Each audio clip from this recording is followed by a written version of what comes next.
We'll practice tomorrow. We move everything up an hour tomorrow, and then, we'll give the players off a couple days, and hopefully it'll be a good break for them. I know you're going to ask me, about injuries. I think I addressed the Miller Forstall thing, which was something that really just came up on Monday.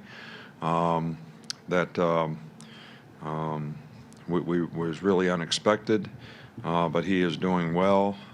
Tua was took some snaps today in practice, did a few things on air, was not involved in any team situations. And again, this is going to be a day-by-day, game day decision, and there's nothing really else that I can say about it.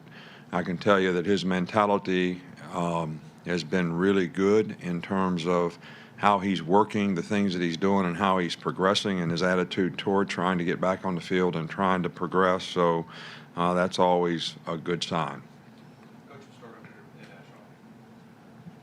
Coach, with the tightrope surgery, considering how it's kind of considered innovative still, what made you so comfortable using it a couple years ago with your players and still using it? Well, we have Dr. Andrews, Dr. Kane, that whole medical group in Birmingham is, they're some of the top people in the country. They have a lot of NFL players that go see them. They've got great rehab center over there. They have Major League Baseball pitchers that come to see them. I mean, they just have a really, really great reputation. And, I always allow them to make, or we always allow them to make what they think is the best medical decision for a player and his future. And we've had really, really successful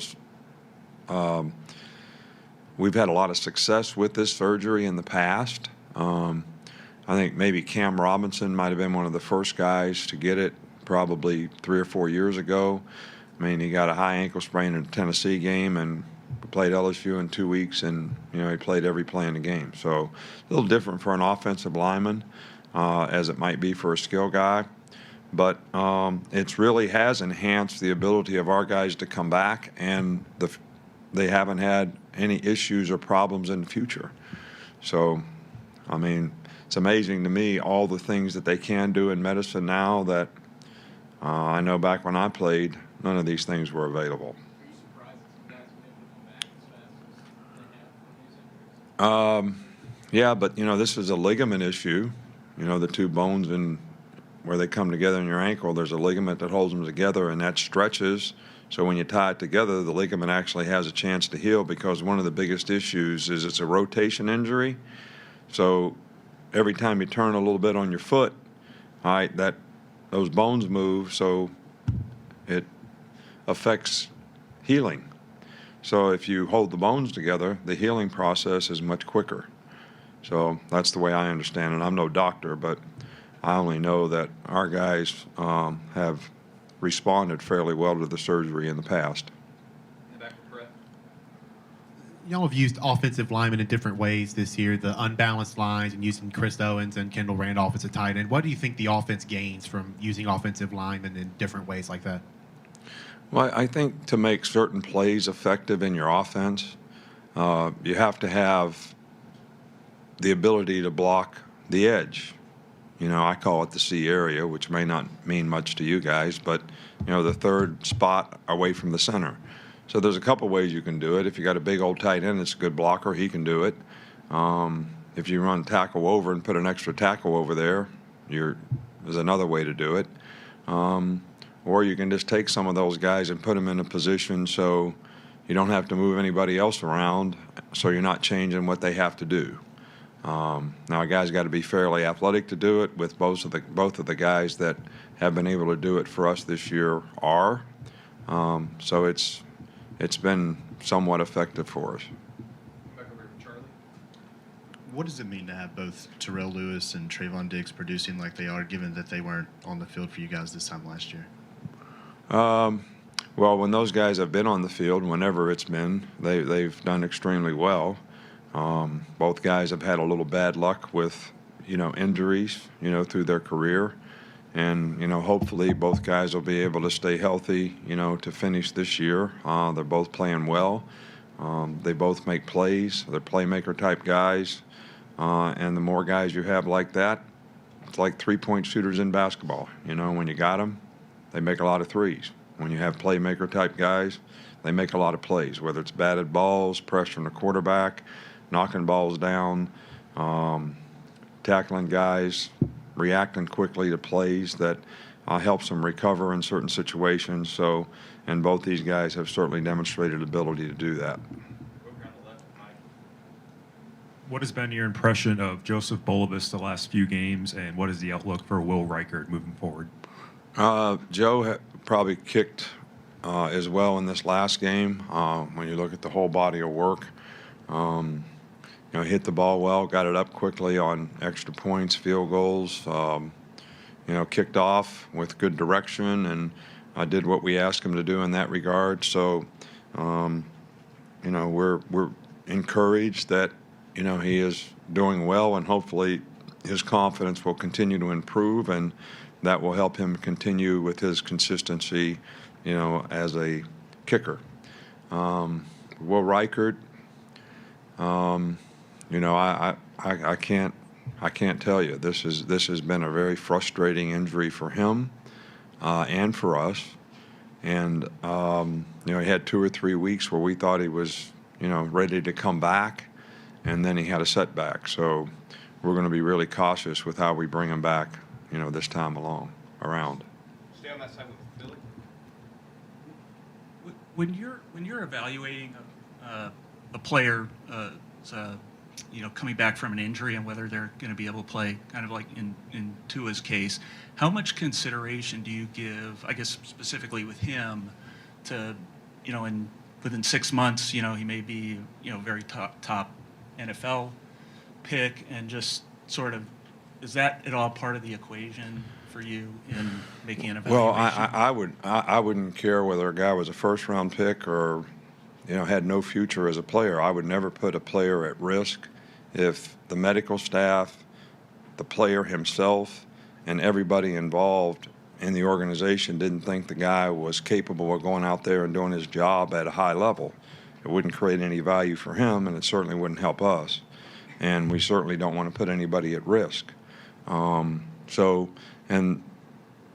This won't be any different with how we decide whether this guy is capable enough to go out there and play at a high level and go out and do his job well for his team.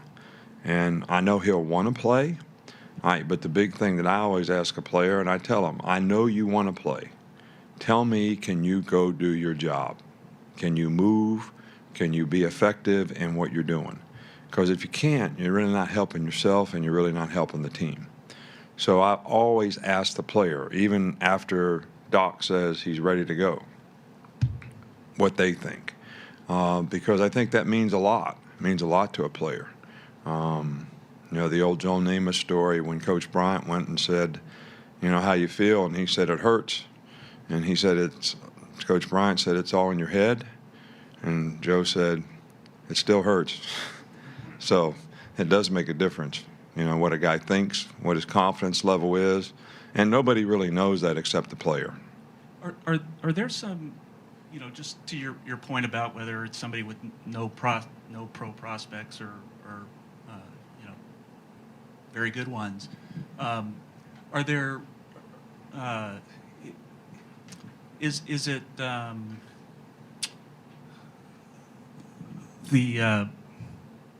do I say this?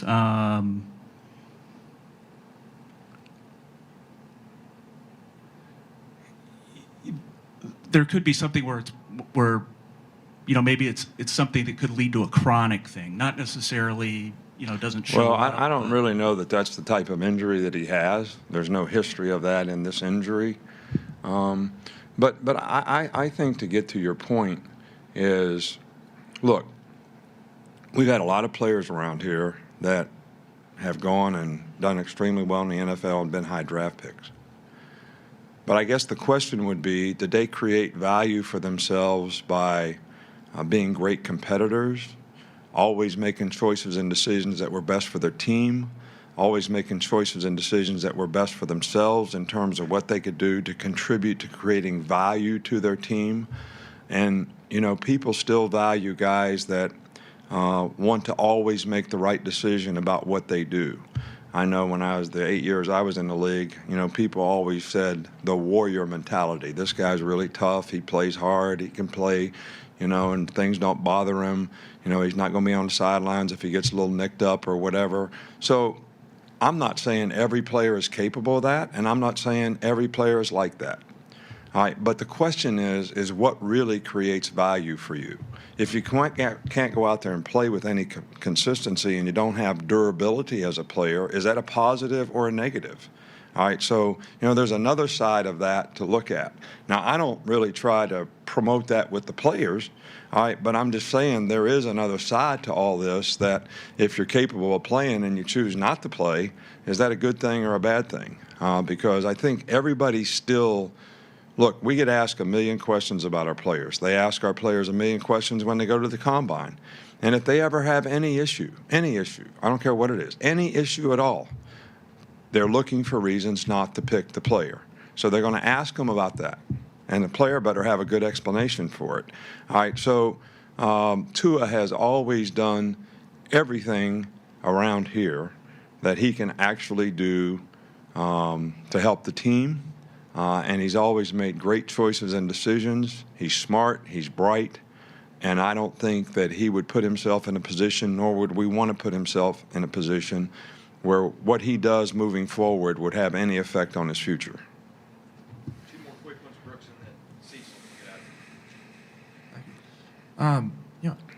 Against fast-paced, spread offenses like LSU, how do you establish backfield pressure, get adequate coverage when they're getting the ball out so quickly and moving high pace? Right. Well, there's a lot of teams that do that now. We try to practice against it a lot. It can be limiting, on defense. We try to figure out, when do these guys want to go fast? LSU doesn't go fast all the time. They look at the sidelines a lot, to get the call from the coach who's trying to figure out what defense you're playing so they can be in the best place, and it can help the quarterback to know where he's going to go with the ball. So, and then when you go fast, you don't really know what the defense is going to do. So it works both ways. You could have a play called fast, and they do a certain thing, and that play's not good against that. And I think that's why some of the teams have slowed down a bit, right, because there was too much of that happening. And I can only give you from our experience, every time we would make a big play the last couple of years, all right, we wanted to go fast down by the goal line. We'd complete a ball to the 2-yard line. We'd go fast. All right, then run sticky blitz and bring guys off of both sides, edges, and we can't block them, and the back gets blowed up for a 2-yard loss. So who is the smart guy on that deal? All right, so it can work both ways, all right, when you try to do that. But they're very good at it, and they're very effective, but they do pick their spots when they want to go fast. Coach, other than not giving injury updates, do you have any plans for your birthday tomorrow? I'm really kind of focused on what I'm going to do when this press conference is over, which is talk to recruits, watch practice film, get more ready for LSU so we can have a good practice, relative to that tomorrow. And then when that's all over, it's going to be whatever Miss Terry tells me to do, all right, which is usually how it is when I get time off. Around here, I get to tell people what to do, all right, but when we're off, I get told what to do. So, and I'm okay with that, really. I think I'll enjoy it for a day or two. Okay, good. All right, thanks.